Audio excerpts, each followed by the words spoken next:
vai para as costas, faz o ganchinho, pega na lapela dela, como se fosse dar um mata-leão.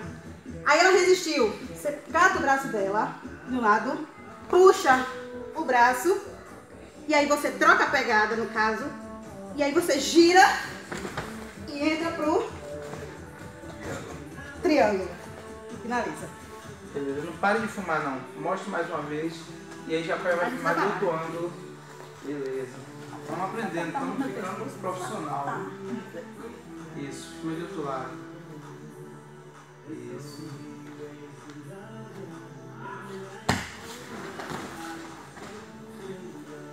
E esse giro de Aline aí vai ser natural, porque quando ela sentir que ela afogou de um lado, ela vai rolar pra cima.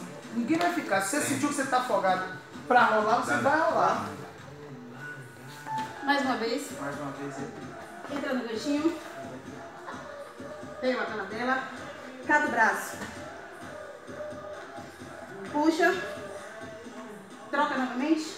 Aí você gira o adversário. E passa pro triângulo. Bem legal. E aí você finaliza. Valeu?